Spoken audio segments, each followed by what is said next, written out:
شادی کے 3 سال بعد جب میں بیوہ ہوئی تو سسرال والوں نے مجھے جوتیوں میں بٹھا کر کھانا دیتے۔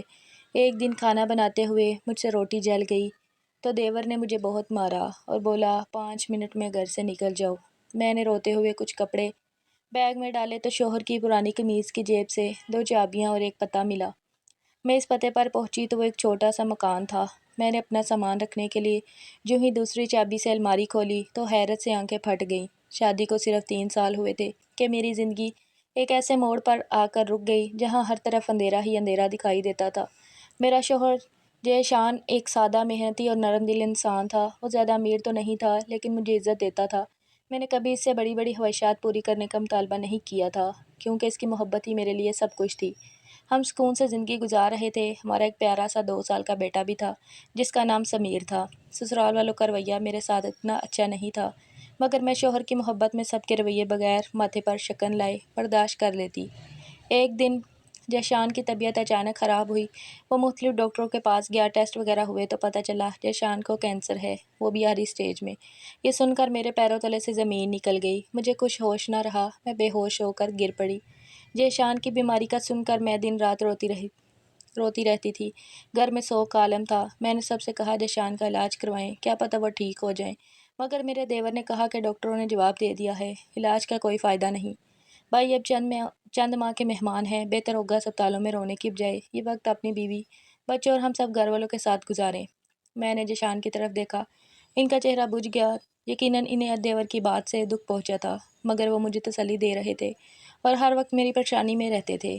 میری دیورانی مجھ پر چیختی تھی کہ گھر کے کام میں مدد کرواؤ، سارا دن رو رو کر نحوست پھیلا رکھی ہے میرے ساتھ۔ ذیشان کو بھی ان کی باتیں بری لگتی تھی۔ ہم دونوں اتنی مشکل آزمائش سے گزر رہے تھے پھر بھی انہیں کام کاج کی پڑی ہوئی تھی۔ ذیشان 6 ماہ بھی زندہ نہ رہ سکے، شاید اپنوں کے رویے نے انہیں وقت سے پہلے ہی مار دیا۔ 4 ماہ بعد وہ ہمیں ہمیشہ کے لیے چھوڑ کر چلے گئے۔ اس دن کے بعد میرا سب کچھ ختم ہو گیا۔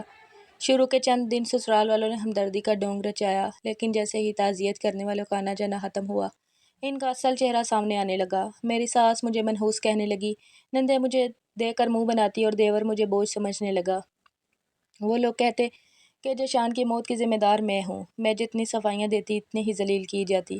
آہستہ آہستہ میری حیثیت گھر کے بہو سے نوکرانی میں بدل گئی۔ میں صبح فجر سے پہلے اٹھتی، پورا گھر صاف کرتی، کپڑے دھوتی، برتن مانجتی، سب کے لیے ناشتہ بناتی، پھر دوپہر رات کا کھانا تیار کرتی۔ لیکن اس کے باوجود مجھے عزت تو دور کی بات ایک وقت کی روٹی بھی سکون سے نہیں ملتی تھی۔ گھر کے سب افراد دسترخوان پر بیٹھ کر کھانا کھاتے اور مجھے جوتیوں کے اوپر بیٹھنے کو کہا جاتا اور میرے سامنے بچا ہوا کھانا پھینک دیا جاتا۔ کئی بار تو سالن بھی ختم ہو جاتا اور مجھے سوکھی روٹی پانی سے کھانی پڑتی۔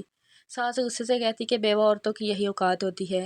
میں ذیشان کو یاد کر کے آنسو بھی کھل کر نہیں بہا سکتی تھی کیونکہ اگر کسی نے دیکھ لیا تو پھر نئی ذلت شروع ہو جاتی۔ وقت گزرتا رہا، میں خاموشی سے سب ظلم سہتی رہی۔ میرے اپنے والدین پہلے ہی دنیا سے جا چکے تھے۔ میرا کوئی بھائی بھی نہیں تھا، اس لیے میرے پاس کہیں جانے کی جگہ نہیں تھی۔ اس دن بھی میں حسب معمول کچن میں کھانا بنا رہی تھی۔ گرمی بہت زیادہ تھی اور مسلسل کام کرتے کرتے میری طبیعت خراب ہو رہی تھی۔ میں نے روٹیاں پکانا شروع کی، اچانک چولہے کی آگ تیز ہو گئی اور ایک روٹی جل گئی۔ اتنی سی بات پر قیامت آ گئی۔ میرا دیور عامر کچن میں آیا، اس نے جلی ہوئی روٹی دیکھی تو اس کا چہرہ غصے سے لال ہو گیا۔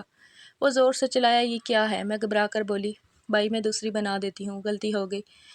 اس نے میری بات مکمل ہونے سے پہلے ہی میرے گال پر زوردار تھپڑ مار دیا۔ میرا سر گھوم گیا، میں زمین پر گر پڑی لیکن وہ نہیں رکا۔ اس نے مجھے بازو سے پکڑ کر اٹھایا اور مکے مارنے شروع کر دیے۔ میں روتی رہی، معاف کر دیں، دوبارہ نہیں ہوگا، مگر اسے رحم نہیں آیا۔ ساس اور نندے بھی وہاں آ گئیں لیکن کسی نے بھی اسے نہیں روکا۔ آخر عامر چیخ کر بولا، 5 منٹ میں اس گھر سے نکل جاؤ ورنہ زندہ نہیں چھوڑوں گا۔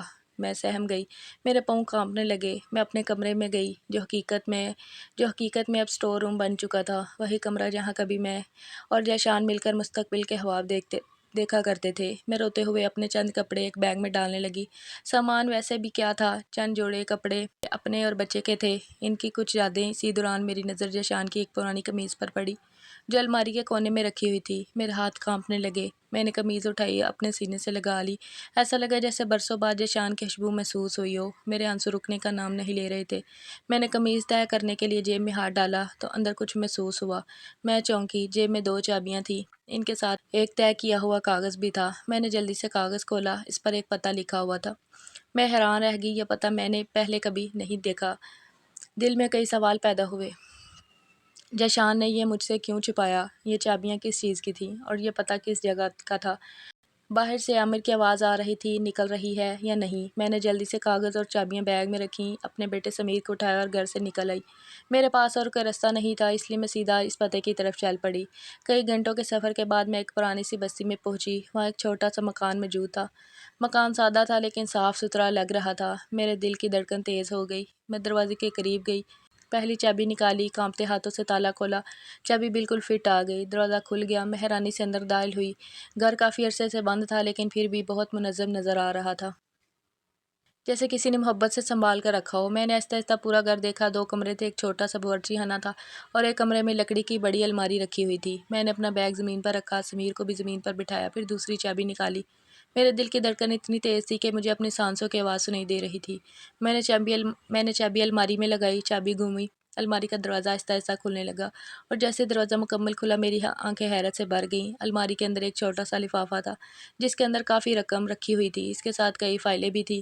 میں چند لمحے خاموش کھڑی رہی، مجھے یقین ہی نہیں آ رہا تھا کہ میں جو کچھ دیکھ رہی ہوں وہ حقیقت میں ہے۔ میں نے کانپتے ہاتھوں سے ایک فائل اٹھائی، فائل کے اوپر جشان کا نام لکھا ہوا تھا، اس کے اندر ایک خط بھی رکھا ہوا تھا۔ میں نے جلدی سے ہاتھ کھولا، ہاتھ کے شروع میں لکھا تھا، اگر تم یہ خط پڑھ رہی ہو تو اس کا مطلب ہے کہ میں تمہارے ساتھ نہیں ہوں، تم اس مکان تک پہنچ چکی ہو۔ یہ پڑھتے ہی میرے جسم میں سرد لہر دوڑ گئی، میں زمین پر بیٹھ گئی، میری آنکھوں سے آنسو بہنے لگے۔ میں کانپتے ہاتھوں سے جشان کا ہاتھ پڑھنے لگی۔ میں نے ہاتھ مضبوطی سے پکڑا اور پڑھنا شروع کیا۔ ہاتھ میں جشان کی لکھائی دیکھتے ہی میرے آنسو بے اختیار بہنے لگے۔ ایسا محسوس ہو رہا تھا جیسے وہ میرے سامنے بیٹھا مجھ سے بات کر رہا ہو۔ ہاتھ میں لکھا تھا، اگر تم یہاں تک پہنچ گئی ہو تو اس کا مطلب ہے کہ میرے بعد تم پر وہی ظلم ہوا جس کا مجھے پہلے سے ڈر تھا۔ میں اپنے گھر والوں کو اچھی طرح جانتا تھا، میں جانتا تھا کہ میری موجودگی میں بھی وہ تمہارے ساتھ اچھا سلوک نہیں کرتے تھے۔ میرے بعد تمہاری زندگی آسان نہیں رہے گی، اس لیے میں نے اپنی محنت سے جو پلاٹ خریدا تھا اسے بیچ کر یہ مکان خریدا۔ میں چاہتا تھا کہ اگر کبھی تم پر مشکل وقت آئے تو تمہارے پاس ایک محفوظ جگہ ہو۔ ہاتھ پڑھتے پڑھتے میری ہچکیاں بند گئی۔ ذیشان نے لکھا تھا، الماری میں جو رقم رکھی ہے وہ کئی سال کی بچت ہے، اس کے ساتھ کچھ فائلیں بھی ہیں جن میں ایک چھوٹی سی کمپنی کے کاغذات موجود ہیں۔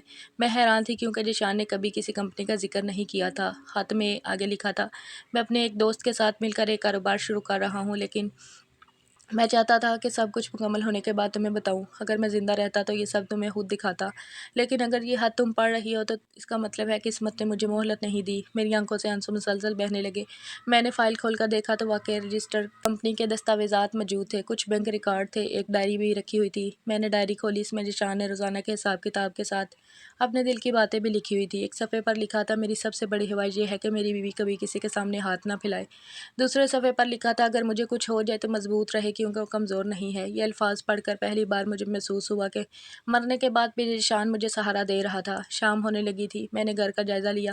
باورچی خانے میں کچھ ضروری سامان موجود تھا، پانی کا کنیکشن بھی چل رہا تھا۔